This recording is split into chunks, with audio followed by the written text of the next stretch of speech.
All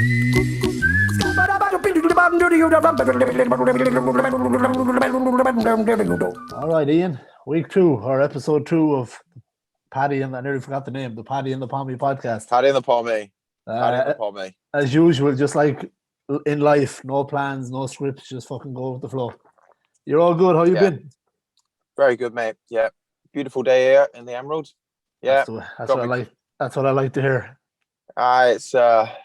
It knows that you're coming back to the Emerald, so I think she's getting ready for you. It's getting prepared. Fuck, man, I don't know. I'm starting to think now about being fucking crazy going back, but I'll still be back. Mate. You're a fucking idiot. That's what you are. I know. You know what? I almost know that I'm going to go back and I'm going to regret it, but it's like I want to do it. I don't know. Fuck it. Life has been too cushy. I need to shake things up a bit. Yeah, well, I mean, if I were you, I'd have one more summer out there. Then hopefully, things will be somewhat back to normal here. But yeah, listen, we'll see. I may have to do that against my own choice anyway. But the way things are, like, but we'll see. I don't know. Ian, I don't know what I'm doing. I don't know what I'm doing from one day to the next, to be honest. So just go with the flow. No, I agree with you there, mate. It is life is a very, very peculiar thing at the minute. Could get hit by a bus, like, so I'm not going to plan too much, you know. No. But yeah, I don't know. We've got some fight things to talk about. I suppose we'll talk about how you guys are feeling back there after the death of, is it Prince Philip? Is that the guy's name? Yeah, I mean, sad enough, isn't it, I guess? Yeah, but I shouldn't really laugh, like, but I was gonna say, I can't imagine. Sorry, go on. That's twice I've interrupted you. I was gonna say, I can't imagine you Irish are too upset, but I mean, it's one half of Belfast seems pretty upset. The other half doesn't seem too upset. So yeah, look, I'm not going to pretend I'm upset, but I'm not fucking hating on the guy either. At the end of the day, like, I just pull the piss at anyone that I know that's from that side of the world. I'm kind of more pulling the piss, but Jesus, the hate online, there's no need for it. Like, at the end of the day, he was fucking human. Maybe he did some bad shit, maybe he didn't. Like, but nobody really knows. Yeah, I don't think he does. I don't think he was necessarily terrible, really. He just kind of did what he wanted. I mean, went to war and for everybody. So I mean, you got to give him a little bit of respect for that. That's it, man. Again, I'm not going to put up any of these posts saying rest in peace, and that's not because I didn't like him. It's because I don't do that. I like put it this way.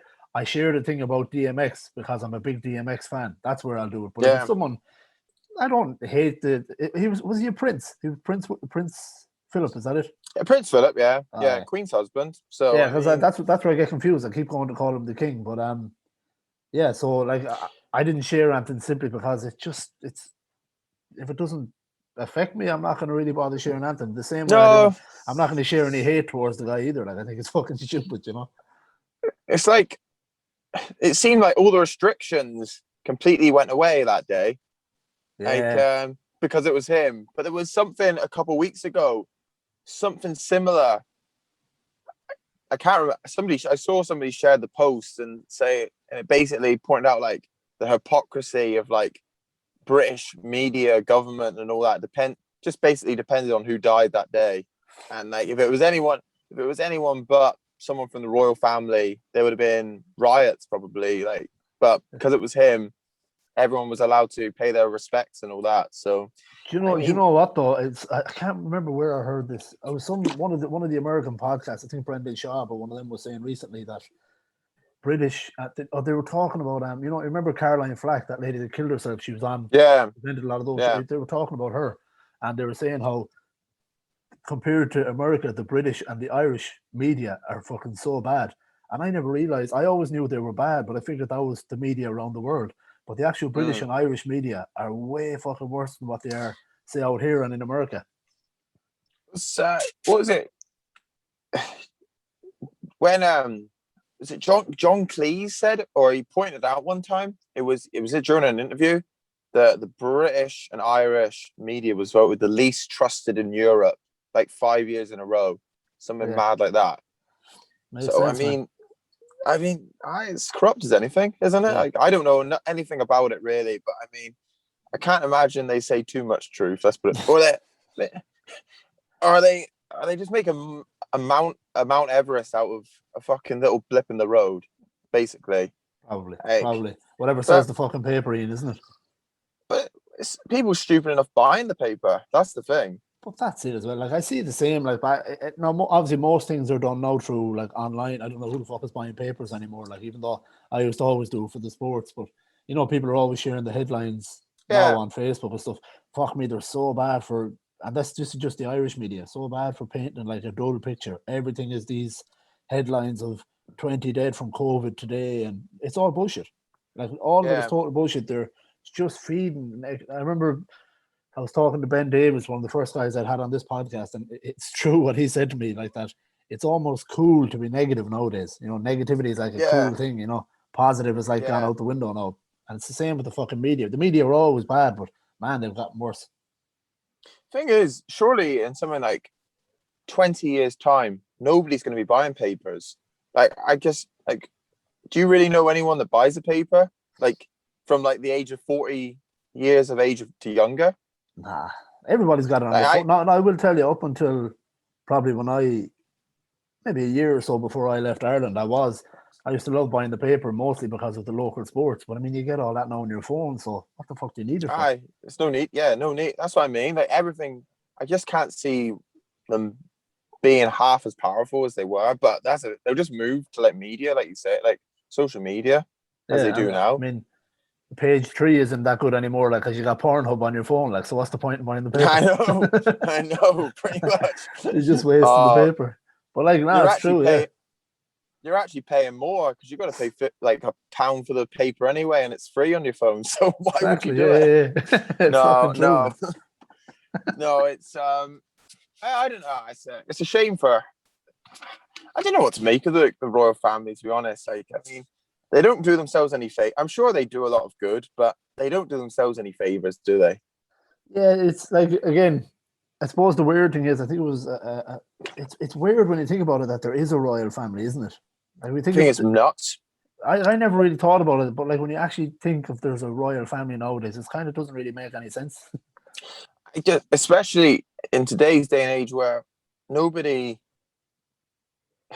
like that. They're patriarch enough, but the fact they'd even allow there to be a royal family to live off like taxes that we pay, like, I don't get me wrong, they bring a lot of money like through tourism, so they say, but yeah, Christ, they cost us enough. Like, fuck me, what was I don't know how much their weddings have cost the last few years or whatever, but what was it, £30 million or something?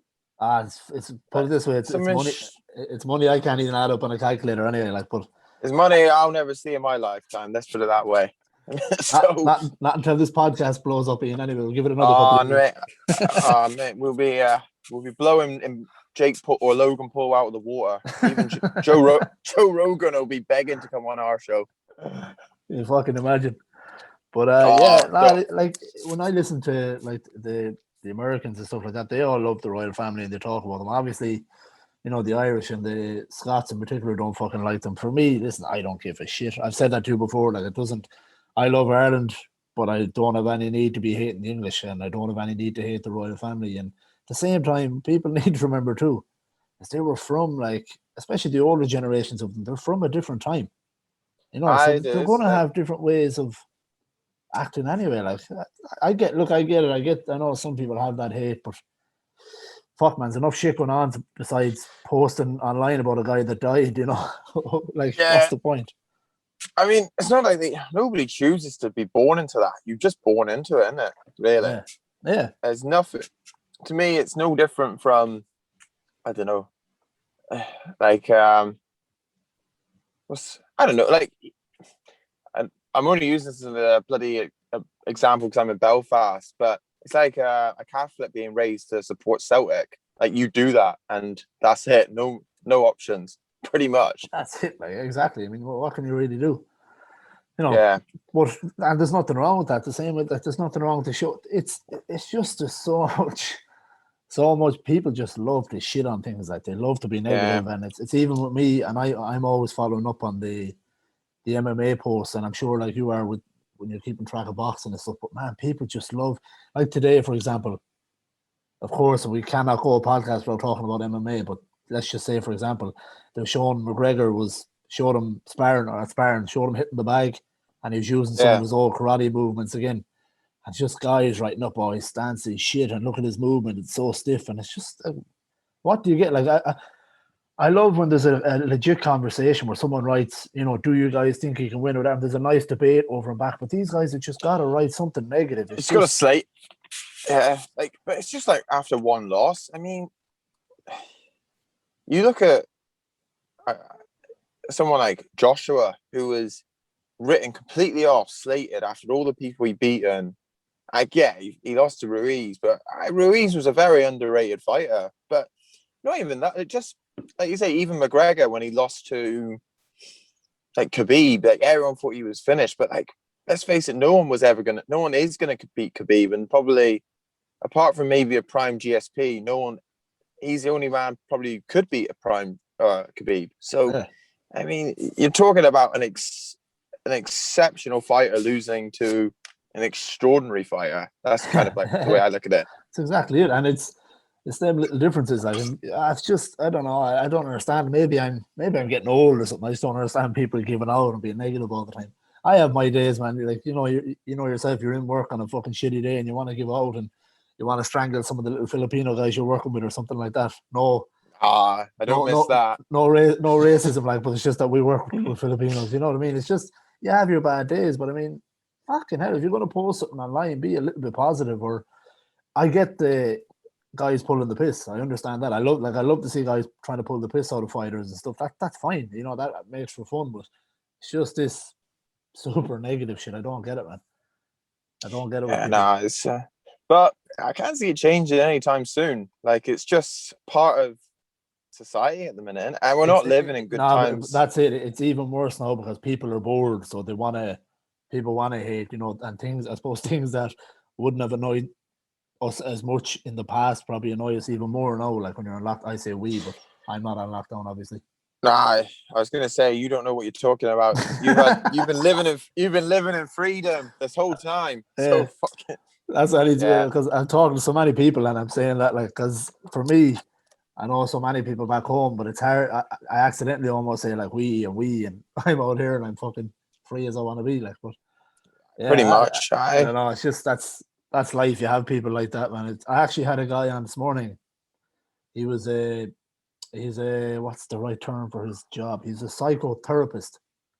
And I brought him on, just talking about like mental health and things like that. An interesting conversation. I'll have it up over the next few days. But he was saying the same things, like it's just people are in lockdown, they're drinking more because they're bored or they can't work, and little things are irritating them even more. And it's just like sometimes, obviously with doing this podcast and shit like that, I'm always having to check online and try and because if I miss news, then it looks bad when I'm doing the podcast at the end of the week.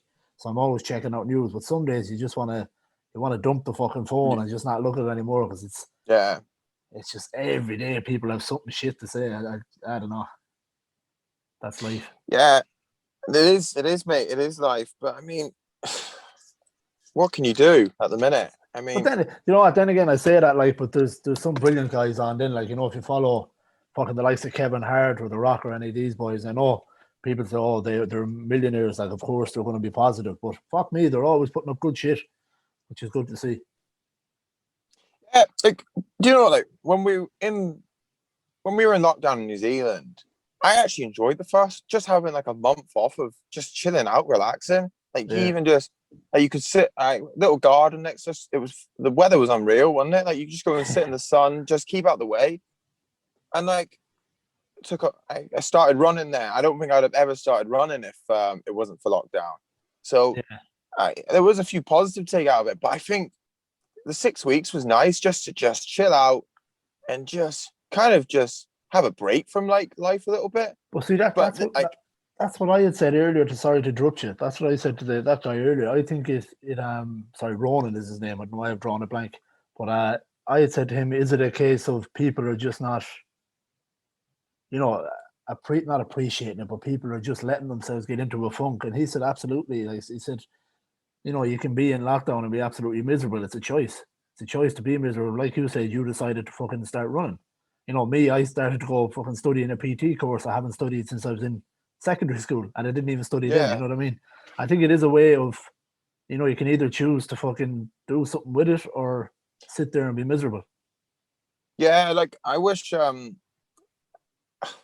bought a guitar or something and that. I wish I'd done a bit more, to be honest, because like you had time, you had nothing more to be doing than just you had, what 24 hours a day to yourself to do what you want. So That's it, man. I Yeah, mean, it's exactly. just making the most of it or doing absolutely fuck all, Yeah. basically. Oh, but that's it. Like, Yeah, and for me, like, what am I saying? Nearly month and a half, nearly 2 months out of work now with my fucking shoulder. So now I can be a lazy bastard when I want to be. But I mean, if I sat there all day just looking at TV and not, you know, being miserable, man, I'd fucking crack up. But thankfully yeah, I'm kept busy with this shit, you know. Especially now, me and you were doing probably a podcast once a week, once every 2 weeks. Usually I have guests on, but like I can still choose not to keep myself busy if I want. I can sit there and kind of go, yeah. oh fuck this, and be bored off my head. Like, but I think it is how you look at things, and definitely, man, I think sitting around on the piss all the time doesn't help. No, definitely not. Definitely not. I can honestly say it's probably the least I've drank in 10 years Really, now. yeah. Yeah, genuinely, probably since I was like 15. It's probably the least I've drank. Like, and I'm not even joking. I do feel bad for it. Like, don't get me wrong, the pub's open. I probably will take a week off and spend a good 12 hours a day in the pub. But like, it's been quite nice in a way. Just Yeah. I was actually speaking to the woman last night. And we were actually saying it's going to be genuinely weird going back to normal life. Like you've almost, however much you hate it, and I can't wait to go for a beer. Like I think people will I think they've got so used to it. Like they will be like, they'll go out and they'll be like, do you know what? It was quite nice just fucking chilling and like Yeah. doing different shit other than going out on the piss and all that. Because you've never seen so many people out running, walking in your life than you have now. I'd love to know. That's what I would love to know. I'd love to know the actual legit statistics in terms of, I suppose, you know, physical health and more people. It'd be interesting to see after, you know, when the gyms open up. I think they're opening up in England in the next couple of days or something like that. Well, it might be today. Could be today even. I think Yeah, yeah, it's open today in England. Yeah, it'd be interesting to see how the numbers will rise, and I would love to know. Will it be because you know, like every year, January all over the world, everyone signs up for fucking gyms because it's new year, new me, all that bullshit. yeah. But I'd love to know, will people actually really stick at it this time? Because I'd say there's a lot of people who are kind of, this is going to shake them up and kind of go, okay, maybe it's time to take the health a bit more serious, you know? Or will it? Because surely people have had to find alternatives to do it outside of the gym, and they've probably bought a bit of equipment, or they found.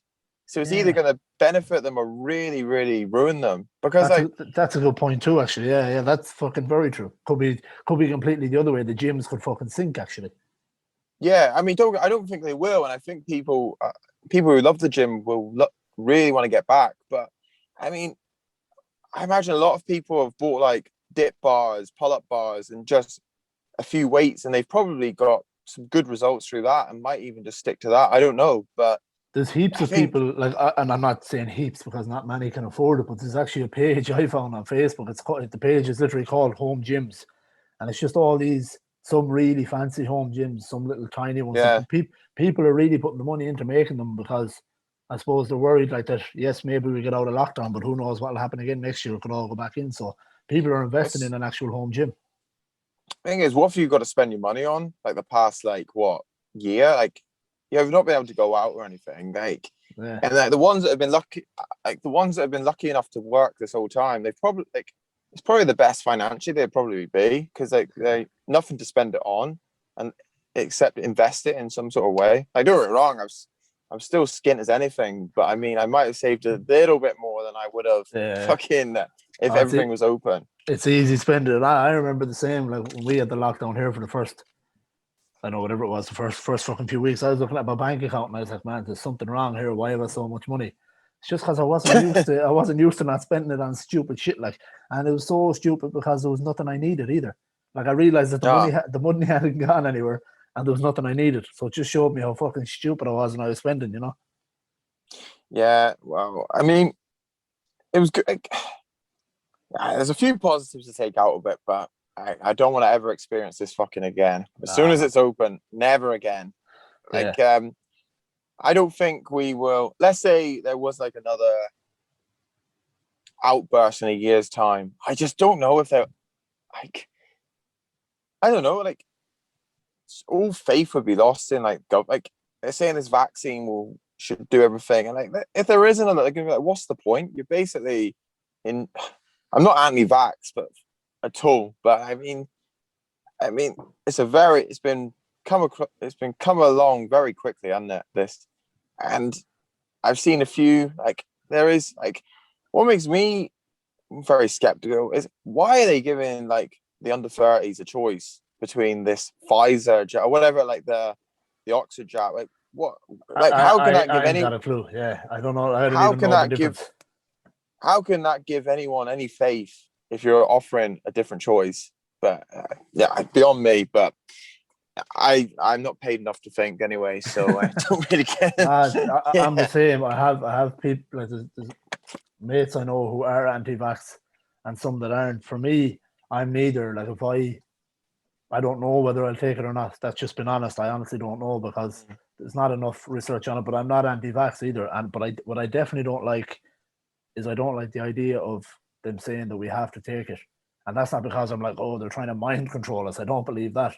But I just don't like it. No. I think it's unfair. I don't think ever in your life should you have to take something. Like a PT guy I had on, Dave McDonough, I had him on a few weeks ago. He made a great point, like, as to, people are like, he's keeping super fit. He's always done his training from home. Like, he's one of these guys who he sells training programs with, like, one kettlebell. That's what he's always done.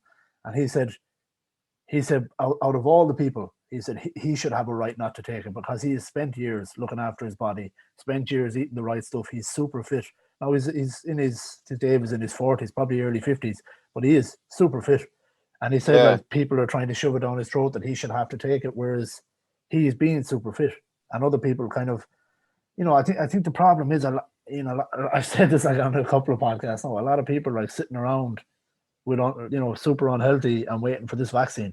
Whereas right now they could be doing something to prevent, to build up their body, to take your vitamins, whatever. I know I sound like a fucking, so like I'm not the most healthy guy in the world, but I'm not trying to shove it down someone else's throat that they have to take the vaccine either. No, that's one thing I don't. Why is it like they don't like?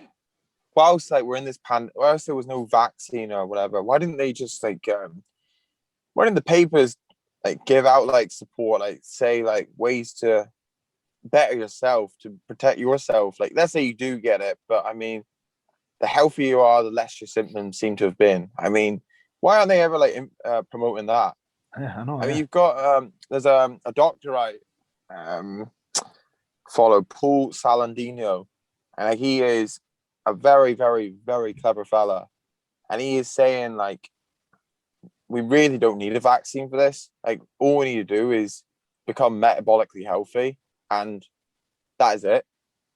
And promote like he promote post stuff like he's always like working out, like he does, but he does like hormesis exposure where he does like extreme hot to cold. Like he'll go in a sauna for like half an hour, then jump straight in an ice bath. And he says this alone would probably protect you from COVID completely, or like you would yeah. have no symptoms whatsoever near enough. The things So I I'm mean, sorry, go on. Karen. Yeah, no, sorry. What I was going to say was the things I'm hearing lately about the fucking saunas, what they can do. Like, again, I don't know the stats and I don't know the actual numbers, but I've heard it now quite regularly that the amount that they can reduce death. That there's actually an actual study that's come out that saunas actually reduce the chance of death. From disease and a number of things like cancers, all them kind of things. If you use now, it's hard for the average person like you or I to get access to a sauna. Like, I think they say it's like 3 times, 4 times a week. But at the Yeah, same something like time, that. Yeah, if you can, a lot of gyms do have them when they do open up. I tell you what, if I can fucking eventually have one, in my home or have access to one, it's something I'm going to do. Because the things I'm hearing about them, they're supposed to be unreal. The studies yeah, no, they literally think it's going to be the closest thing to reversing aging as well. or slowing down aging, not reversing aging. You know what I mean? I wonder why. Like, I think I'm the same. I heard a lot of stuff. Like, have you heard of Dr. Rhonda Patrick? That's who I'm getting some of the shit off. Yeah. Yeah. Like, I don't think there's anyone in the world more enthusiastic about saunas. But like, I mean, I see. What is it? Is it? I think it's. Is it Finland or Norway where there's more saunas than people, or something like that? There's more saunas than people in Finland, or something mad. Like, so, I kind of get like, because like they're exposed to the cold like Yeah. 9-10 months Most of of the the year. time, from what I hear, anyway. Or if the more north you are, the worse. So like they're exposed to heat and cold like probably like I say every day. Like they're Yeah. So I imagine like a country like that, COVID, like I don't know, like I can't imagine COVID would do too much up those parts. That's it. Like, you know, their bodies are probably so fucking hardened from the cold alone. Like, you know, but yeah, I don't know the numbers. It's Rhonda Patrick I've listened to a lot of as well. But again, I'm not going to be able to say what the fuck she does, but I know that she has come out with heaps of studies. I've seen her on Joe Rogan, and she comes out with these studies, and then months later, I'm seeing them somewhere else where they're being proven, and she's not. I know she's one of the few that's not full of shit anyway, and her stuff is very interesting. She is a very clever lady. She is. Yeah. She is so smart. If she was half as popular as Kim Kardashian, the world would be a better place. That's a fucking fact, man. That is a fact. Like, mate, it's actually sad. Like, I wouldn't even say Kim, because like I don't know anything about Kim Kardashian other than she is like, she's like a trained lawyer now, and she's like getting a few people off death row. So that's her new thing, yeah. So in other words, she's too much money and she's fucking bored. Yeah, basically. But that's the only thing I could even remotely respect about her. But like if you say if Rhonda Patrick was even a quarter as popular as Kim Kardashian, like the world would be a better place. Yeah, so simple as that. In other words, what you're saying is Rhonda Patrick needs to make a sex tape. Mate, I'd watch it. I'd fucking watch it too. That's a fact. Yeah, no, it's true though, because some of the things, like to be honest, I never listen to her full conversation when she's on podcasts because she's too fucking smart for me. But I am always trying to catch when they put out the snippets later, and some of the things like even she was talking about fucking, broccoli. Is it broccoli or broccoli root? The actual root of broccoli. Yeah. She was talking, like I know for years I've always cut the tree part and kept that and thrown away the root. She was talking about how the benefits of like just blending up that root and fucking drinking it's supposed to be unbelievable for your body for a number of things like inflammation and stuff like that. And she's a smart fucker anyway, and I love to listen to her. But the problem is she's a little too smart.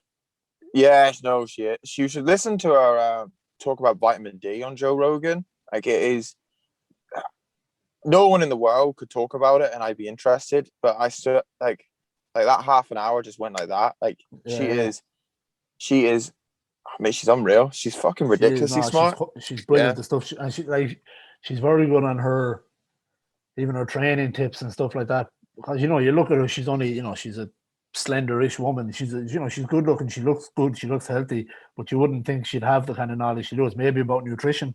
But there's stuff about even training and, getting your sleep. And the other thing is, it's not, you have some of these guys who will say, like, some of the stuff they say, I'll get up at 4, I do my training session, go to work, I have another one afterwards, and people are like looking, going, fuck that, man, I've got a busy life. She kind of breaks it down a lot more simple to where you live a normal life, but just the basic tips of, like, if you can get access to a sauna, this is why it's so good for you. If you can get access to this particular veg, this is the best way to eat it. And she is just good the way she breaks those things down. Again, I'd love to have her in a room and just have a notebook and say, okay, what do you think of this? And be writing it down, I'd basically say to her, this is the times I'm not free. Basically fill out the rest of the time I am free. Tell me what to do, yeah. Yeah, basically. It is mad. I've always heard of saunas, what they're good, and obviously the hot and cold thing for inflammation.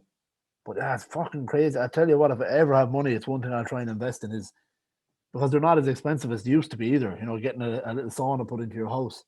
But it probably wouldn't be like you it probably wouldn't even be that bad. It's just like who normally, like, unless you've got like a mansion, like I know, yeah. having a sauna in your house, it just seems like unrealistic. Gotta get rid of the Yeah, bathroom. pretty much. Yeah. Well, yeah, no, like that's what I'm saying. For us, like fucking normal people, it's not as easy. And as well as that, I know when you're trying to do, if you're heading to the gym trying to fucking smash out a training session and then trying to spend half an hour to an hour in a sauna as well, it's a lot of time out of your day, which is not easy. I know they're not excuses, but it's fucking true. Like people that are, it is like people like once you've like even especially what were we doing, like 9 hour days, yeah, 8:30 to 4:30, something like 9 hour days, I say. Yeah, You've been grafting all day, walking around site. I mean, and going to the gym after like for an hour, 2 hours. It's a 10 hour. You're talking 11, 12 hours of your day. I mean, and then you're trying to get your healthy food into in between all of this, which is the fucking most important part. Like it's definitely not easy. I'm not trying to by any means sell that to anybody, but it's just the things I've heard. It would be great to have the access to it. But no, it is, one thing's for sure is it's all about discipline. You can have the saunas, you can have the gyms and your swimming pools and have all the veg in the world. Like, but if you're not fucking disciplined, you're not gonna be able to do any of that shit, No, definitely not. Definitely not. But it is the hardest part. It is. It's just routine. If you get a little routine together, it doesn't have to be perfect. Just a bit of everything each week, and then it'll pay dividends. But it's just actually gets. If it's like, if your good outweighs the bad, then you're doing okay. Because you need, look, at the end of the day, man, you need to have your few beers. You need to have your fucking piece of cake or chocolate or fucking takeaway, whatever you're into. You can't, like, as fucking, you be as healthy as fuck, man, and get hit by a fucking bus, I'm using a lot of bus analogies today for some reason. But, I was going to say. I don't know if I seen into my own future or something. I was going to say, I hope you're not telling us that something here, Wes. But, yeah, no, I don't know. But that's it. Like, you can be as fucking healthy as you want, but it's you still got to enjoy your life, Aye. I think there's the longest we've gone without talking about some form of combat sport, isn't it? We've done well. I'm quite proud of us. We had to fucking dive into something. It's usually COVID but fuck, you know what I did want to say to you was I was telling you GSP was on Rogan this week. I've seen a few clips. Man, he I don't know if you see this part, but he was revealing kind of some of his. See, he actually had some secrets from when he was, when he used to fight, and that he just revealed, imagine, on this podcast that he's left-handed. He never revealed that before. You're joking? I didn't see that. Yeah, he'd been left-handed all along, and that he was saving it as a secret weapon for, in case he'd ever need it in a fight, in case he'd ever need to completely rely on his left hand, and he's never revealed that until now. So he's always fought orthodox, but he's southpaw naturally. Yeah, it's fucking madness. Like, at least he's never he's never shown that his left hand has been his favorite hand, which is fucking crazy to only admit that now after such a long. And he's been retired. If you add up before he returned for the one fight, he's been retired for quite a while now. It's just madness. Do you think he will come back just for maybe one? Or is it too late now? Nah, I don't think. I think the Khabib would have been the only thing. I think, and to be honest, I don't want to see him come back. I don't want him to. And to be honest, this podcast with Rogan tells me he's not coming back because he revealed a lot of things, some other training techniques that he used. Now, he was always talking about training, but he revealed a lot more, almost like he was saying, "That's it. Like I'm done. I'm not coming back." But I don't want to see him come back. I've said it on this podcast so many times. Said it to you. I'm a huge GSP fan, but step aside. Look, he's had a great career. I don't want him to keep his foot in the door till when eventually he's too much past it and he ends up meeting somebody that's younger and just gets them on the day, and it tarnishes his reputation. Yeah, no, I'd if he doesn't have one fight maybe by the end of next year, then yeah, completely. But he's always in shape. He's 100%. unbelievable. Yeah. Yeah. He is. He's still in shape. He did say on the podcast too that, fuck, what did he say? He said he was watching fights, or no, he hadn't trained in a while, and he went hitting. He hadn't trained, and he with Freddie Roach. Yeah. Freddie was like, "You've got like that sting back in you," or something like that, wasn't it? Yeah. And he said, "Don't say that. Don't say that." And he said if Dana had called him within that period of time before he got home, he said he would have taken any fight. He said he would have taken anybody, no problem. He was that. But he said then he got home, he thought about it, and he was like, no, I don't want this. So the hunger is still there. Like, I mean, if Freddie Roach is telling him that he still got it. But no, I think, listen, there's something quite cool seeing these guys that retire and really retire too. You know what I mean? You see it, Ian, how often in boxing do these guys come back, and it just like you imagine young kids coming up now that will watch GSP, and if they see him getting starched or getting knocked out, they don't get to enjoy the great legacy they left behind, like Anderson Silva. Like, people look. I literally had to say Anderson Silva. I've never seen him win. I've never seen Anderson Silva win. Yeah, and like if you only knew what you missed out on, you know, the magic that guy, and obviously you're smarter than the average, you know, fucking casual fan. You know that Anderson has a legacy behind him. You don't see him as, but there is people that kind of literally look at him as, oh fuck, you know, he got fucked up by Chris Weidman, and you know, Adesanya beat him, but like, people don't realize he was a fucking maestro. He was a magician in the cage with his striking. But he's old. He is an old. What is he? 47. Silva's he's in his 40s anyway. I think it's early 40s, but he's there or thereabouts anyway. I think he's older. I think he's maybe 45, 46. It could be, and I'm not 100%, but like Silva only burst on the scene. He was in his mid-30s, early 30s when he burst on the scene in the UFC. So that's a while back. So you're probably right in that age, yeah. What was he? Was he in like Bellator or One Championship before? I think he was doing well on the European scene, actually. He was in, you know, Cage Warriors. I think that's where he was, or Cage Rage, or one of them. He was kind of bouncing around some of them places. But in fairness to him, Joe Rogan had spoke about him for years. And at the time when Silva I think his first fight was Chris Lieben. And Chris Lieben was known like for having a fucking iron chin. Like, he had a solid chin. It was fucking impossible to knock out. And people were talking about, oh, maybe this is a tough fight for Silva coming in. And Joe Rogan was telling friends of his, and all, he said, I am telling you, if you're betting on this, bet your fucking house on Anderson Silva. And I mean, Silva demolished Chris Lieben. Just demolished him, you know. He's having a boxing match, isn't he? Yeah, supposedly, yeah. It's against with fucking Cesar Chavez Jr. Yeah, it's the actual junior, isn't it? It's the asshole kid. Yeah. I heard that. Yeah. And then Senior is fighting on the same card, isn't he? I know he's training. I don't know if he's on the same card, but I know he's training. Yeah, that's what I've been hearing. There's a lot. Like, Oscar De La Hoya's coming back. Like, Evander Holyfield's meant to be fighting Kevin McBride, who beat Mike Tyson's last fight.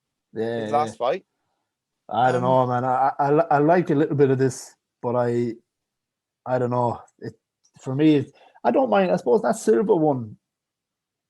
Like, I don't know what. I could take that. I could take that. I don't think he's a great boxer. That Junior, is he? He's not bad, mate. Like, he's fought Canelo.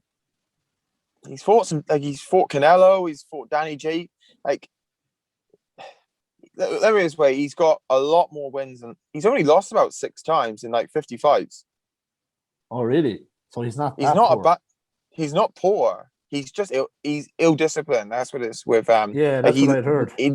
He quite often doesn't make weight and all that, and like just little things.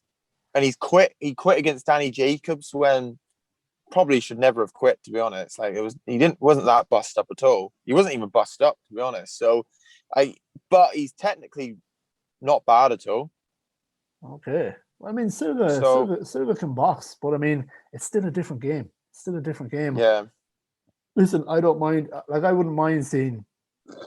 I like the idea of there being a league for these older guys because it keeps them out of the fucking younger man's league. I like that, but at the same time, I want them to make sure it's a separate thing. Like, you know, let these older guys do it. Let these celebrities do it. I'm all for all that. It makes for these fun fights to watch, but it needs to be separate. Like, you can't have these older guys going back against these younger guys because, you know, it's one seriously bad knockout and then they're fucking, you know, it could be that added up to all the other concussions, and then before you know it, you've got a fucking, you know, a brain dead. Like Holyfield's head hasn't been. He's not too bad, but he's punch drunk enough. Let's put it. Like, he wouldn't want fucking Wilder or Joshua clipping him on the head. Let's put it that way. I don't. Yeah, that's the thing. I don't like. There's a guy. I'm trying to fucking think of his name to tell you, but I can't. Oh, Gary Goodridge. Gary Goodridge used right? to fight in the UFC in MMA in the early days. And there's a documentary. I can't think of it. I fucking when I think of the document, I think it's called. It's like Fight World or the Hurt Business. It's an MMA documentary, but it's got all your Holly Holm. I think Dustin Poirier. A lot of those guys are in it. But there's a couple of snippets of Gary Goodridge, who was a legend in MMA in the early days. But I mean, he's fucked. His brain is, like could be talking to me and you, and 2 minutes later he won't know how he got here, won't know where the fuck he is, and it's a deterioration thing. It's going to progressively get worse, and it's Yeah. like all you need to do is as soon as you watch that, it will turn you off any of this. Anytime I think about these older guys coming back, I look at that and I go, "Fuck that, man! It's not worth seeing it." You see, it's probably like you see someone like that, and you think what Floyd Mayweather did was completely right. Just take as little, just keep out of the way, take as little punishment as possible. Oh, Like absolutely, man. Floyd, he did what he did was spot on. Like he wasn't, and people slate him. Like his first, like, let's say 30 fights, he was an absolute brawler. He was brilliant. Yeah, Like you should go back and watch. He had a fight with a fella called Augustuson, and this fella Augustuson, they had a nickname for it. I can't remember what it was, but this fella had a chin of steel, and Floyd said it was his hardest fight ever. It's a really good scrap. And apparently he said, and Floyd apparently said after, I never want to see that man again. yeah, that'll fucking tell you. Like he just kept going and going and going. Like he had his hands down, just let Floyd hit him as much as he wanted, and he just laughed in his face. Yeah, and that goes back. Sorry, that goes back to the point we were saying earlier about where it is nice to see guys actually retire, because I mean, Yeah. albeit I wasn't, the bits of boxing I watched, I was never the biggest fan of Floyd's character, but man, you got to respect that you can have that many fights and barely have been. Was he ever even fucking dropped? Floyd was never dropped, was he? No, I don't think he was. I think he was genuinely hit clean about 5 times in 50 fights. It's fucking insanity. Something. Yeah, but he isn't helping himself coming back and fighting people like Logan Paul. If he just left, I get McGregor. McGregor was a money fight, and you could sell. Like McGregor sold it, so Yeah. I can. That's fine. Like everybody in the world wanted to see it, but nobody. Like I think there's more interest in Ben Askren and his brother than there is Logan Paul and Mayweather. Well, there is for me anyway. Like, that would make sense. I'm from the MMA side anyway, but like, I don't understand that with Floyd, because I don't get it. It's just kind of it's because there is that little bit of a risk. You know what I mean? Because it's almost, how do I say it? Obviously, Floyd has seen it all, but how often has he seen a bad boxer swinging at him? You know what I mean? Does that make sense to you? I know what you mean, but Logan is. What is he? Is he 6'2", 6'3"? He's a big dude. He's so much bigger than him. Like Yeah. he's probably a good 7-8 inches, and he's probably got the same in reach as well. I think there's no way you can beat him, but it's also it's a very, I don't even want to call it a risk, but it's a weird match, a really weird match. That's the word for it. It's just odd. You're kind of like wondering, because fair enough with the McGregor thing, it was all sold as like MMA versus boxing, and that's almost the same with this Logan or Jake Paul and Ben Askren one. It can be sold as boxing versus MMA. That sells no matter what anyway. It gets people behind it one way or the other. It just doesn't make sense. And even when Floyd fought that Tenzin Nakamura, or the small guy from, he's a kickboxer. He's a kickboxer, yeah. Yeah, which you could sell that a little bit too for the same reason. But this one, I don't know, it's just an odd one. I don't know why.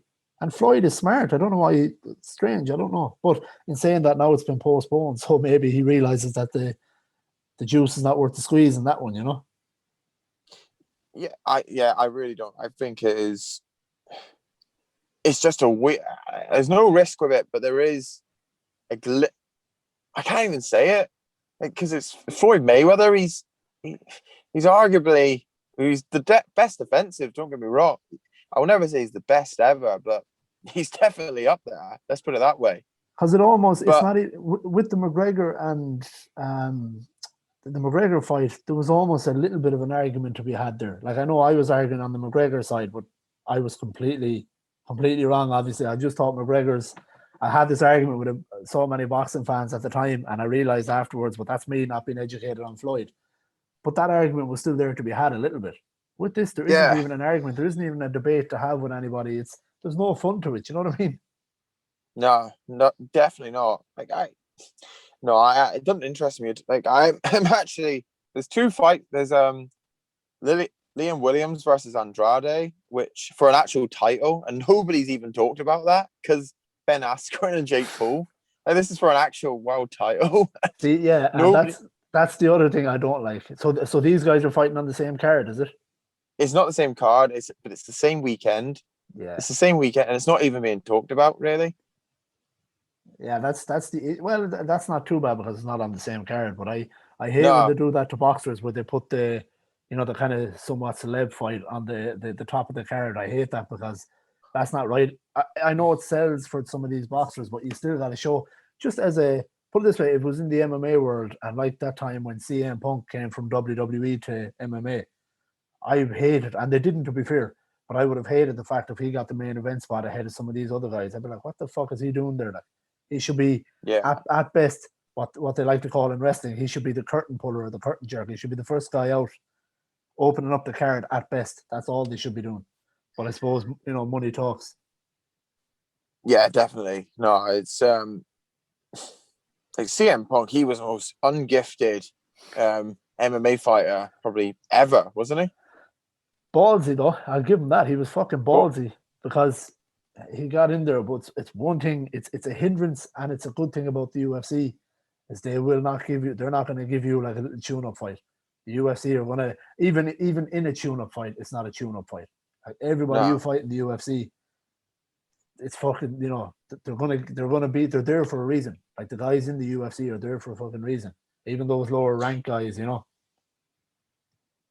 like like it seems like in UFC, everyone could sort of beat everybody like on their day. It's a lot more evenly. It isn't. It's more evenly matched. If like, I think because there's different like style. Like obviously you've got your wrestlers and all that, but like if let's say you're a lower, not so well known, but you're a very good wrestler, you could quite easily like let's say beat McGregor. Like the minute you take him to the ground, McGregor is absolutely, man. Yeah.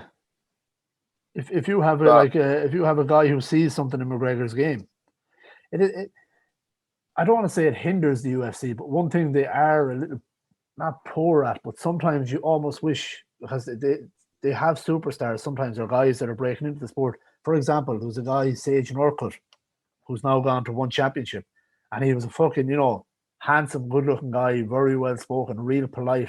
Fucking he looks like something out of a fucking video game. He's just looks like something you created in a lab. He's ripped to death, really polite. Even when he calls people out, it's so hard to hear him because he's such a polite guy. And they kind of fed him to the wolves in a sense, not purposely, but sometimes the UFC could probably choose fights better. And then to make it even fucking worse for Sage Northcutt, he left the UFC on his own. He decided he wanted to leave anyway, and he went over to one championship.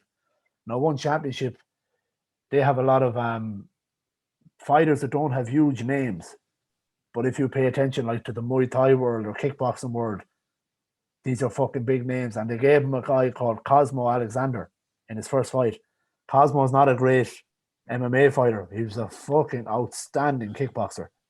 And of course, people were saying, oh, this is a good fight for Sage. But anyone who knew the sport, they were like, this is a fucking horrendous fight for Sage. And he got absolutely knocked out cold. I mean, I think he broke. So what? Sorry, what? So what was he? Was he a wrestler? Was he a no? Alexander was a kickboxer, but a solid. No, but sorry, Sage. Northcutt is kind of he's one of these guys who has a little bit of everything. He's not excellent at any part of the game. He's not a specialist. Yeah, he's not a specialist exactly, but he's super athletic. and has a little bit of everything. So you know that he's brought up kind of learning the sport of MMA rather than learning one particular aspect of it. Still has potential. Like, he's still only a young guy, but that in particular that Alexander fight, like I think he broke like 2 bones in his jaw after the knockout. They just fed him one championship, really fed him to the lions. You know, because people were kind of going, "Oh no, he'd be okay." Like he's these North my in the UFC. You know, these kickboxers and Muay Thai, they are different. Muay Thai, I did 2 sessions in Auckland at a Muay Thai place, and fuck me, like some of these elite ones. There was one fella, I was convinced he was Bruce Lee's son or something, because fuck me, he kicked that bag so hard and so like it's just rapid. His kicks were rapid, and like just shins of steel, man. Yeah, that's that's the only thing I remember from that is my shins was in tatters after that. I remember, and the next day, I think it was the most steps I'd ever done on Commercial Bay as well. I think I did like 30,000 steps around Commercial Bay that day. Oh, I was in fucking agony. I was like walking on fucking glass barefoot. Yeah, no, but listen, that's the thing. You get some of those the Muay Thai guys, and you know there is parts of the game now that are being found out. If that makes sense, Muay Thai is a very static game. If that makes sense, you take a lot of shots in Muay Thai. It's very bouncing on your front foot, and you know taking shots and giving shots, but at the same time, they fucking hit with power. That's the difference with like kickboxing. A lot of the guys they move a lot better. You know, they bounce a lot more, or your traditional martial artists, they bounce a lot better, and it's a better way to fight. But you can do all the bouncing you like, but you get a fucking kick to the calf or a solid low kick off a Muay Thai guy, man, you're going to feel that, and you're not going to bounce too much after that, you know? No, definitely not. But what do you think? Sorry. What do you think is going to happen this weekend with Askren and I gonna put? I think Askren has definitely got my money. That's for sure. Fuck, man, yeah, that's this weekend. Yeah. Shit, I still thought there was a few weeks to go. Fuck, we definitely got to talk about that for a bit. So, do you know what? One of the guys, fuck, I can't remember who said it. I'm listening to so many podcasts lately. I don't even know who I'm listening to half the time. But it was one of the an ex-fighter in the UFC. He was saying all along that he believed Jake Paul was going to tune up Ben Askren, and he's still kind of leaning towards that. But he said when he watched that press conference, you know, where Askren kind of pushed him in the face and walked away. Yeah. He thinks that Jake Paul showed mental weakness. But he said the other thing he said, it is fucking interesting. He said Jake Paul is only just coming into boxing, and he's going to be training boxing. He's going to be learning boxing, and he's going to be very good at boxing because he's athletic. But nobody is going to spar with him the way Ben Askren is going to come at him, because Ben Askren is going to have poor technique. You know what I mean? Yeah. So he's not going to be prepared for whatever Ben Askren brings to him, which is a good way to look at it when you think of it that way, you know.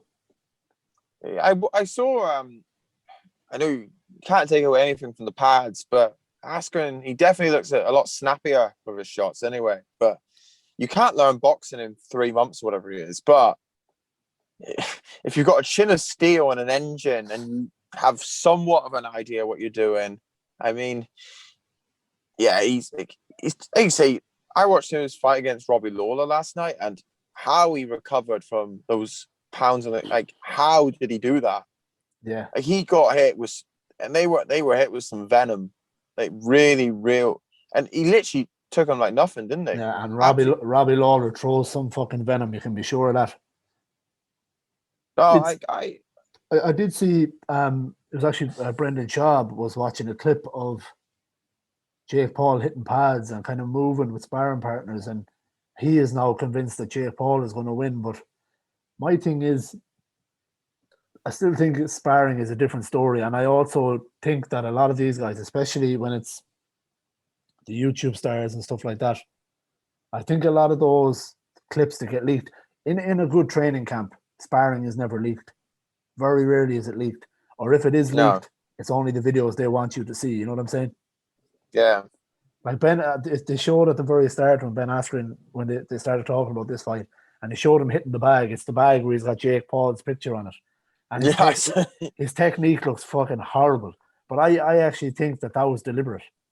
Yeah. I Oh, think no doubt. Askren deliberately looked terrible like that because it's something he'd do. He's smart like that, and I've said as well that I still think Askren is taking this fight for a reason. I think he sees a way to win. Yeah.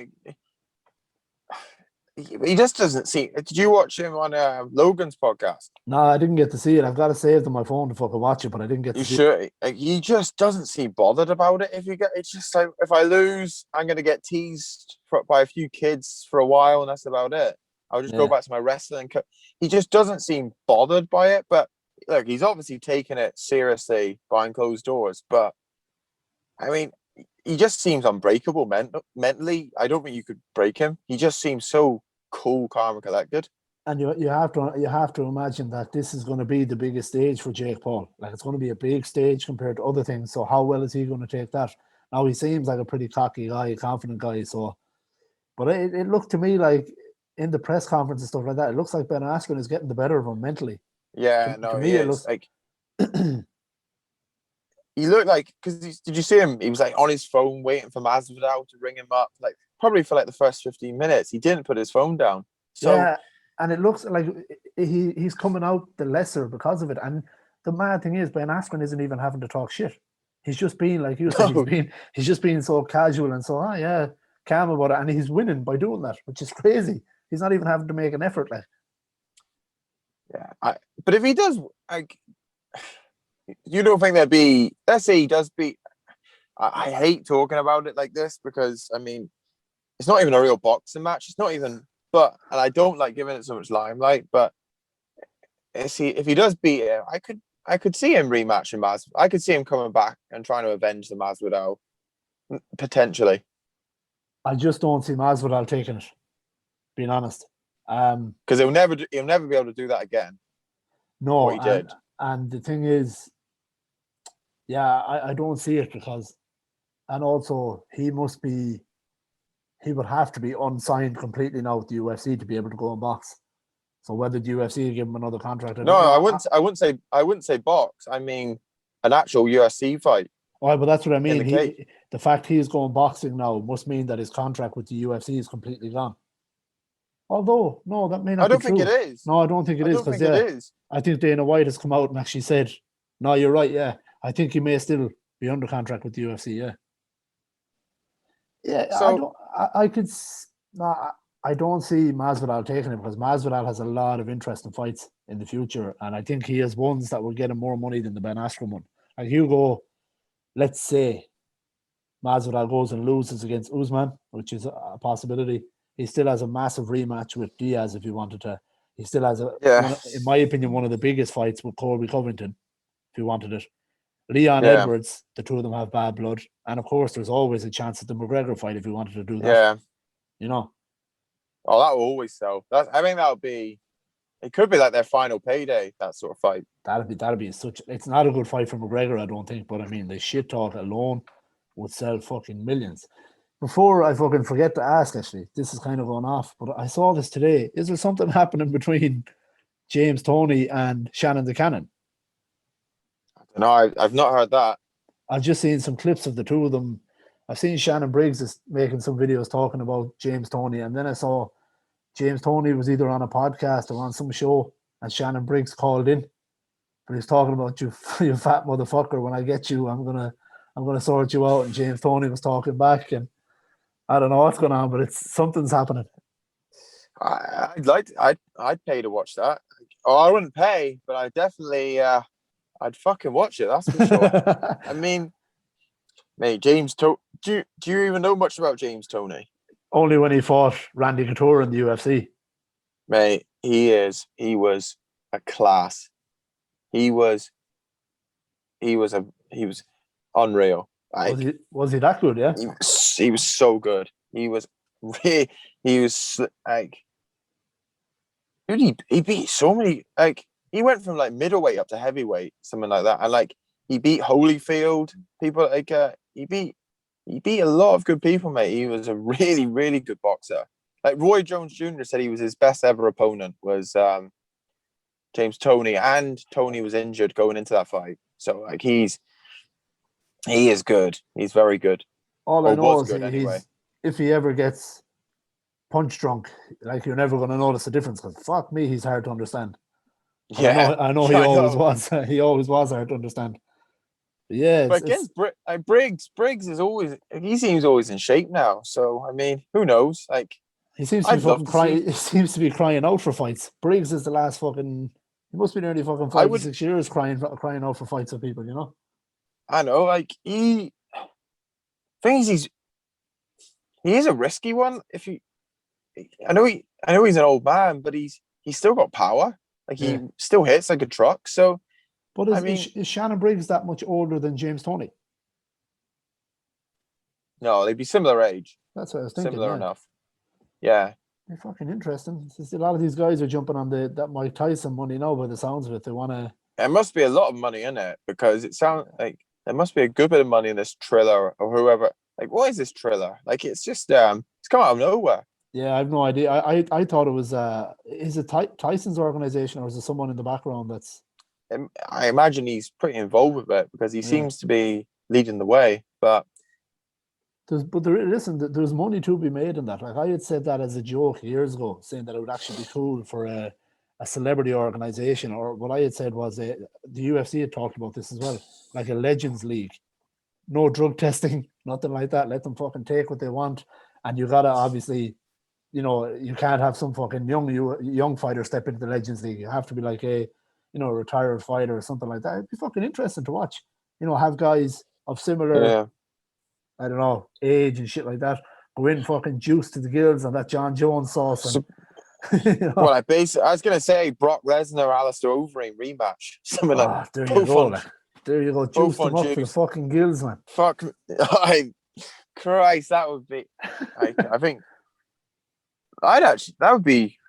No, Overeem would batter him, wouldn't he? I think Overeem is still. I'm surprised the UFC let him go. To be honest, he still has a great fucking brain for the game. But I tell you what, man, how that guy is not punch drunk, I don't know. Nah, he is taking just even from Ngannou, just even that punch alone. But if you go down through his record and see the amount of times he's been badly knocked out, it's fucking insane. And for some reason, he seems to have gotten smarter the older he's gotten. Like he doesn't seem to have slowed down at all. But you're never really going to know that until it fucking happens either. Like, that's the problem with CTE and shit like that. Thing is with UFC, I think they seem to carry on later, I think, but there's not, the money isn't like what? Not even half as good, is it? No, not nearly as good.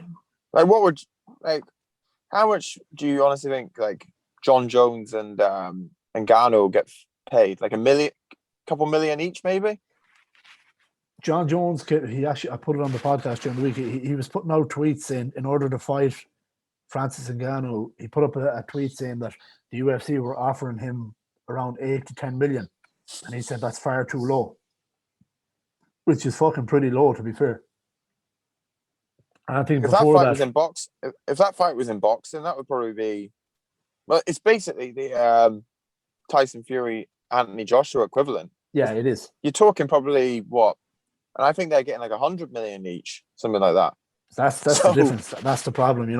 That is the issue with the UFC. But it's the good thing about the UFC, and it's the issue because you have one man in charge, one man that makes the decisions. So you're not getting any of these fucking dragged out discussions about who should fight who. A lot of the time in the UFC, thankfully, you get the fights you want. Usually you do. You get we are hopefully going to get John Jones versus Ngannou. But all they got to do is agree. It should happen. But at the same time, if John Jones decides to really kick up a fuss and say, look, fuck this, I'm going to wait out my contract because this is what he's been threatening. But then he's kind of gone back on it. So you never know. But God, they got to make that fucking fight. Got to make that fight. Well, it won't happen this year, will it? Or it might end of the year. Because that their next event has an audience. Does it? Oh yeah, in Florida, isn't it? Yeah, I think it's wherever the fuck it is. They have an audience anyway, and not full capacity, but it has sold out like crazy. The amount they are along. Yeah. So it's because like Billy Joe Saunders and Canelo, they're fighting end of the month, beginning of next month, and They got 70,000 fans going to that Fuck. in Texas. Yeah, and So see, you know what's going to happen there now is the places that are allowed to have these fights, everywhere else is going to be going like, fuck, we can't keep allowing them getting all the big fights. So this puts pressure on everywhere else to allow a crowd. So it's going to open up. So you know what, you could see like a Christmas fight between Jones and Ngannou. That's as yeah, far as they'll push it. But I mean, yeah, you could possibly see it then. I don't think the UFC are going to allow it to go much further than that. They probably, because Ngannou has said that he doesn't want to wait around too long. Like, he wants to fight. He's hungry to fight. Whether it's he wants the Jones fight, but he said he doesn't want to just fucking sit out for a year either. no, definitely not. Because I mean, it's the worst thing for him if he's fighting Jones. I think if he's, Yeah, the thing he doesn't, what he hasn't fought more than what, probably 10 minutes in his last what 5 fights, something like that. he's fought fuck all, and he'll put it that way. And even when even the last fight that he went 5 rounds is with Derek Lewis, and they did nothing for those 5 rounds or 3 rounds. Nah. No, 5 rounds. So Yeah, he's taken no punishment whatsoever. No, he took a few big shots in the first Stipe fight, but like not knocked out by any means. It was mostly just pressure and just fucking gassed him out. Like, Wrestling. Yeah. Wrestling. But yeah. So no, he's pretty healthy, and I don't know who's going to win that fight. It's hard. It all depends on how well John Jones takes to the weight. But even if he takes to the weight well, I don't see him knocking Ngannou out. No. I see him wrestling the fuck out of him and stuff like that. But then again, you never know. It's all about how well John Jones takes the weight. But fuck, man, the UFC should just pay him. He's right to ask for the money. Like, John Jones can be a dickhead, don't get me wrong, but pay him. And right. the man, But he's got to be tested like every day. Every day. Because this is the sort of fight I think I don't know. I think he is cheated. Definitely. I don't think he cheated for the second Cormier fight, though. I don't know what happened there. I don't see why he would need to, if you get what. The funny thing is, someone had said it might have been, GSP's coach. Remember we talked about it before, for Asahabi. Yeah. I think it might have been him. He had it's a weird kind of theory, but he had a theory that he thought John Jones had deliberately done a lot of this shit to give himself an excuse for when he lost a fight, and he just never lost a fight. Because Jones used to do things like he would not train. Like for his first Gustafsson fight, suppose he didn't train. He was on the beer and stuff in the week building up to it, didn't take it seriously. They said that his mentality was he almost wanted to give himself a big excuse that if he lost a fight. So he thinks that he dabbled with some of these things as a mental kind of a thing, which sounds weird, but at the same time. Well, did you see, he said on Rogan, have you seen him on Rogan? John Jones? Yeah. Yeah, I have, yeah. So he said he used to get like off his head the weekend before he had a fight, because it was as an excuse in case, because if he lost, that was his excuse. He hadn't prepared for it, basically, or he was hungover. Maybe that's where I heard it, but I know someone had said that they were thinking that's the reason why he was taking the steroids as well, was kind of to give himself either that mental edge or that mental kind of, that he was always physically prepared, but something mentally was weak there. I don't know. It's an odd thing, but it is true as well that, look, it doesn't matter who you are, you take all the steroids in the world, you're either that good or you're not. You know what I mean? Yeah, if you gave me £100 and I had to choose one, but I don't know. I actually might go over Ngannou. I don't. A power is it's just that power. It's like kind of a spear. It's like it's a hidden kind of trick card in your pocket. It's just something that doesn't matter who you're fighting. That power is always there. And like you said, he was so patient against Stipe in the second fight. If he does that against Jones, like, it's hard to see him being beaten ever. Like, he just hits like a truck, doesn't he? Like, I mean, it's a scary, like, that's a scary guy. I said, I think me and you spoke about this already, but just the way he was patient in that fight, it's not many fights that put a shiver up my spine. But when he stood in front of Stipe, being that patient and you just knowing the kind of power he packs, you're kind of like, fuck, this is. It just gives you a chill. It's not right. Like you're looking at him going, how the fuck, man? And someone like it's not right for him to have that power, and now he's starting to actually figure out the fucking sport as well. So that heavyweight division's got to be prepared, man. Yeah. Well, may God be with the rest of them. That's what I say. That's for fucking sure. But no, you didn't see that coming completely off topic. I just remembered it. Did you watch that fight I recommended? The Shannon Courtney, Ebony, whatever. It's an Australian girl she fought this weekend. Man, I've so much shit to be catching up on because last week we didn't have a podcast. There was no fights on. So I didn't have either. I didn't have the podcast with you, or I didn't have so I've been catching up on all the fucking news and trying to write it all down before I did my podcast yesterday, and I haven't gone around and seen any fights besides the MMA ones this weekend. You should watch it. It was some brawl. It was. Women's boxing. It was really, really coming up. Like I think it's more entertaining. I genuinely do. Like they really go for. They really scrap. Like actually go for a proper scrap. It seems. Do you know that when it's funny when the women first burst on the scene in the UFC, and even sometimes now as well, but in the first few years, you found the women's fights were far better than the men's, and it's almost because they have a point to prove. They're kind of to announce themselves like, listen, we can prove it here as well. And for years, a lot of the women's fights were far better than the men's. Unless the best UFC fight, right. Sorry, the best UFC fight ever was that Chinese girl against, was it the Polish girl, wasn't it? Yeah, Zhang Weili versus Joanna Jędrzejczyk. Fucking hell, that was a fight. That was who was it? Was it DC that said pay both of them $1 million right now or something like that? Yeah. Was it DC or Poirier, something like that? I can't remember who it was. It was one of the top dogs, one of the top fighters, basically say give them $1 million both right now.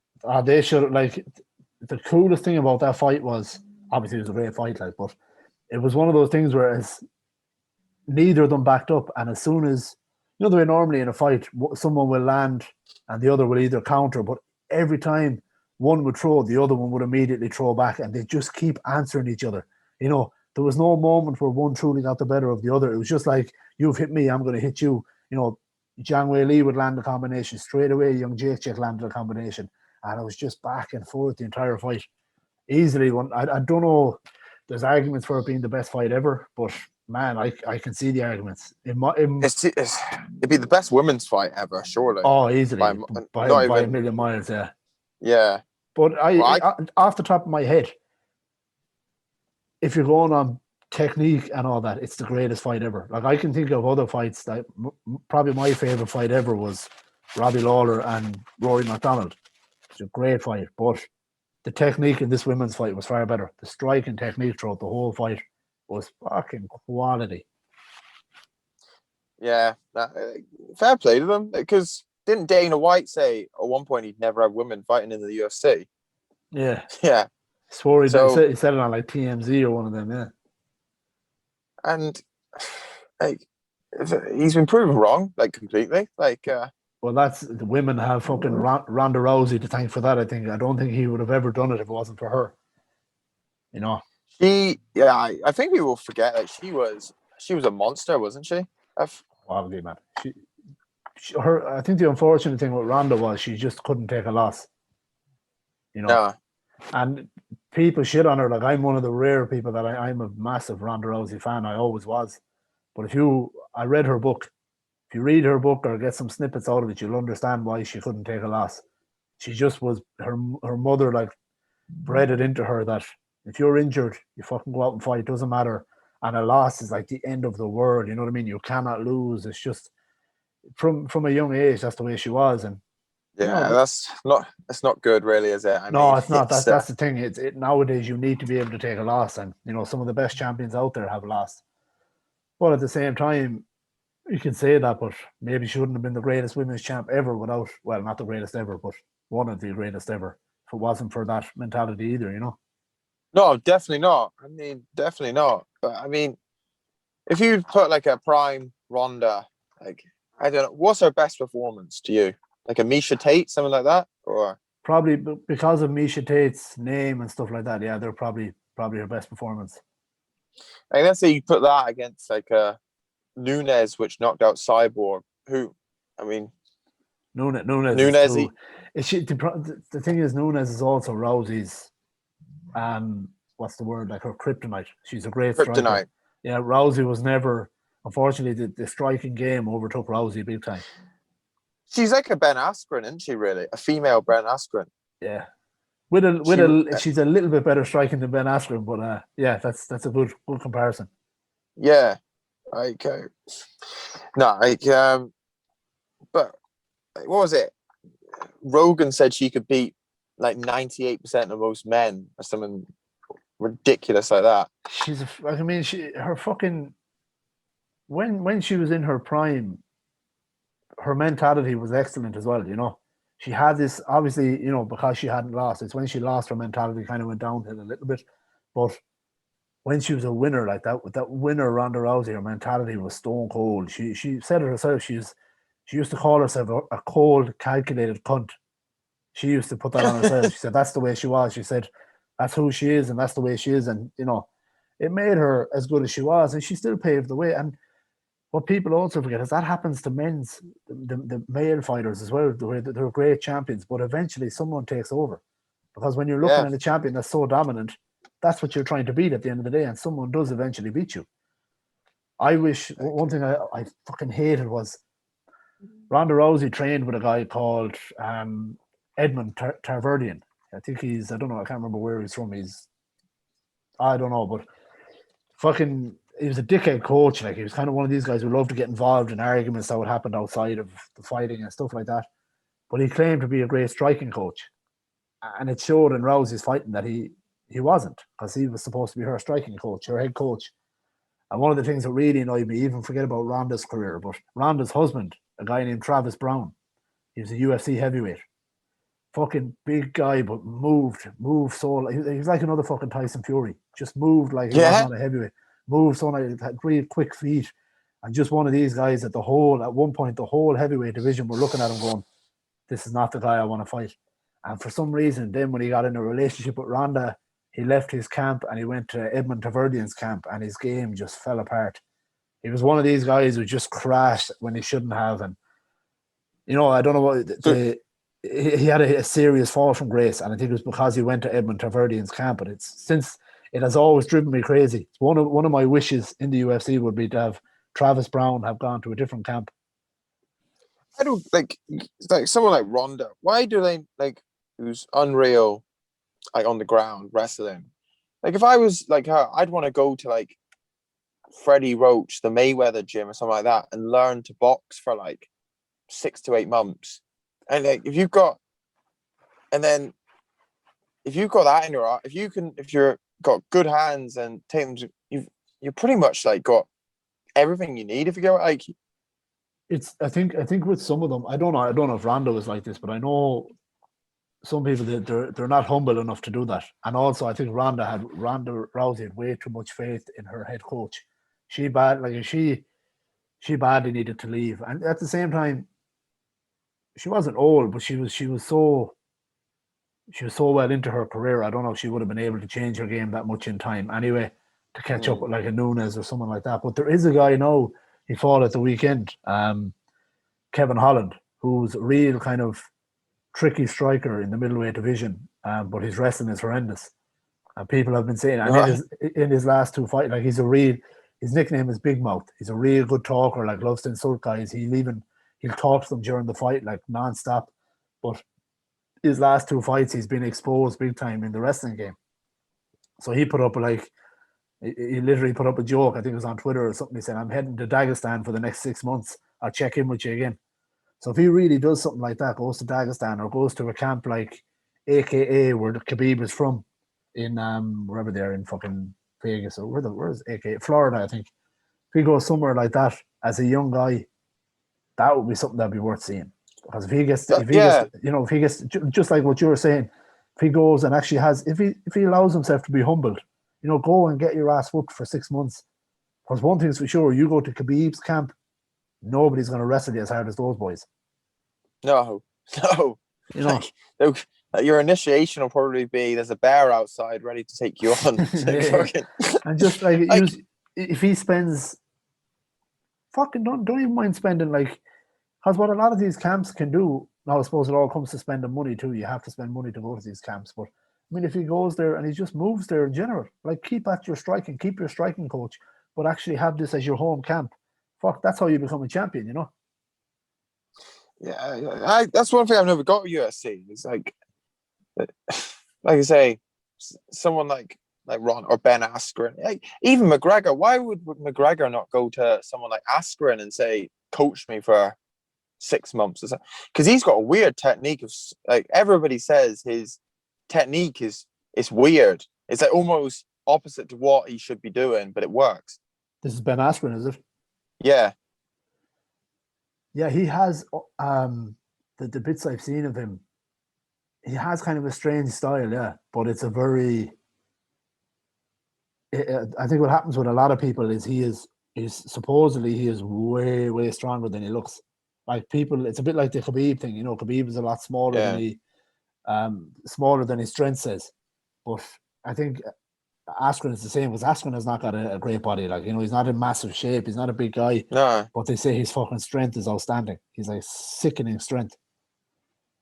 I think that's what fools a lot of guys, you know, is they think, they look at him and they think, oh yeah, fuck this guy up. But they're just, that wrestling it has become the foundation of mixed martial arts. If you've got that in your arsenal, like if you avoid that punch taken to the ground, you've pretty much got them where you, like, what can they do? Exactly. Unless if you have, I think the hardest one to learn, the hardest one to truly master is, I suppose you could say striking, but jiu-jitsu is such a deep game. I've always said I think that's the toughest one to truly master. There's so many different avenues to that. People can say the same about striking, but definitely the foundation, which is shown the last few years, the foundation of the sport. So if you're a kid coming up and you want to learn fucking wrestling, you know, at some point learn your wrestling. You know what I mean? So if a kid came up to you and asked, "What's the 3 martial arts you'd recommend me to do to be prolific at MMA?" Fuck. I would say like definitely wrestling, obviously. I would say wrestling, maybe Taekwondo,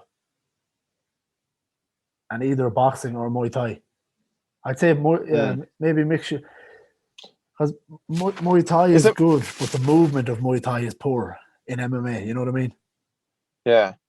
If that makes sense. But sure, with a Muay Thai, it's predominantly kicks in Muay Thai, isn't it? Mm. So surely Taekwondo would be a better thing to learn if you aren't they like the best like kickers of anyone? Yeah, but the thing is, in Taekwondo, you're kind of taught it's all point shots. You know what I mean? So in Taekwondo, you land a shot, then you stop. Does that make sense? Right. You're literally just to land the shot, and then you get a point, you break. Land the shot, get a point, you break.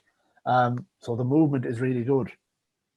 But then when you're sent into a fight where you've got a guy charging at you, swinging punch after punch, it's going to be a much different feel. So if you could mix the two, if you could mix the movement of Taekwondo with the ferocity of like yeah, exactly, the ferocity of like, as you see guys, like if you look at someone like a Sanchai who's a Muay Thai fighter, but he's not a Muay Thai fighter. He is a guy. He's probably one of the biggest names in Muay Thai, but it's because he done the sport his own way. He moves completely different. He has real quick feet. Does the Ali shuffle and all that, which are things that you don't see in fucking Muay Thai. It was not supposed to be in Muay Thai, but yet he became one of the greatest ever because he changed the movement. But still, through a fucking heavy low kick, he can still check a good shot. You know, so there is. Muay Thai is good, but it's got to be blended with better movement for MMA. Have you heard of Wing Chun?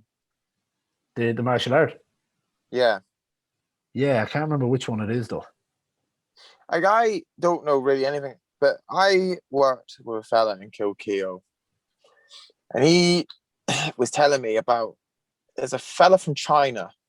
It originates from China.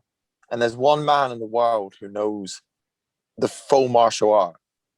And he and he originates in Spain. Oh no, not Spain, America right now. And one of his friends went out to train with him for a year. Like it was apparently it almost got banned because the police or something saw the blood on their training ground. Like it was that brutal. Like they were literally bleeding from head to toe because it was that. And he trained for him for a year, and then the master, as he called him, I think he trains with them for about a year, and he sends them off and he says, "Go and teach what I've trained you." But apparently, he never reveals everything he knows. And matey, who I work with, said, "I would bet everything I have that he could kill Anthony Joshua or Tyson Fury at the same time." Like I don't know. I listen. I took it with a pinch of salt, but this man said the master. If you put Anthony Joshua up against the master, he said he actually swore on everything he holds precious, wife and kids as well, that he could kill Anthony Joshua. Like, and I'd never really heard of this martial art, to be honest. But you know your martial arts, so I didn't know if you know it. I'm trying because I mixed some of them up, but I think Wing Chun is what fucking Steven Seagal had done for years, if I'm not wrong. And it's not by no means am I shitting on the martial art, but unfortunately there's a lot. I would take it with a full fucking bowl of salt, let alone a pinch of salt. I did. Do you know what? It was only because he was that. You could genuinely see he was being 100% sincere. Yeah. And I would have like Fury and like no way, but it was just the way he said it. And like he said, like he trained with matey, who obviously went and trained with the master, as he called him. And he just said it was just he's had boxers come over, like obviously not obvious to the same level as Joshua Fury, but people who are obviously talented enough at boxing, like probably like good level in Ireland and all that, and they just can't get near him. It's just like this awkward. I don't. No, I'm not by any means going to say that.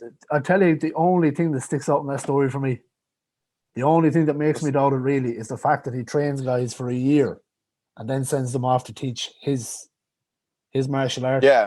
Now that could be his way of making money too.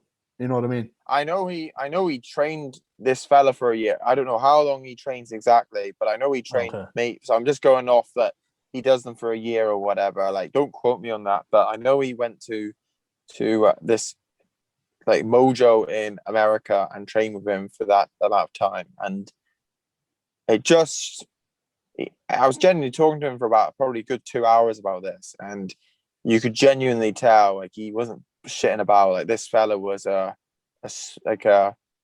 special fucking like. No, and listen, the thing is, there is a lot of these, things like jiu-jitsu and the Gracie story, which I bark on enough about on the podcast. Like if you hear the story of the Gracie family, like they change. You guys, like you have Bruce Lee and the Gracie family, in my opinion, probably two of the most important people in terms of martial arts ever. Two of the most important ever. And then you can put your guys, like, I don't know, in terms of boxing, I don't know who you put up there in terms of importance. But for me, the Gracie family, because they completely changed the way people look at martial arts today. And they unfortunately killed a lot of those traditional martial arts, like karate and things like that. The Gracies proved, because the Gracies turned MMA into what it is today. So who are they? What are they? Are they the origins of jiu-jitsu or something like that? Well, pretty much. Like they're the origins of Brazilian jiu-jitsu. What happened was, I'm not 100% of the story, but I know jiu-jitsu originated in Japan. A form of jiu-jitsu originated in Japan. And either one of the Gracies went over there, or the guy who taught it in Japan went over to Brazil. And the Gracies took jiu-jitsu and made their own form of it, Brazilian jiu-jitsu. Right. But when I think it was Carlos Gracie, he was the original Gracie, or Carlson, one or the other. And he was the one that taught Gracie Jiu-Jitsu that we know today. But like when they first started teaching it and they started coming up with it and started teaching their sons, they came up with what they called the Gracie Challenge. And it was before DVDs and all that, but they used to send out like videotapes and these posters basically saying the Gracie family challenges anybody of any size and any martial art to come and fight some of their guys who are only probably, my weight, maybe your weight. Say you can be a fucking heavyweight kickboxer, you can be whatever you want. We challenge you, come and beat us.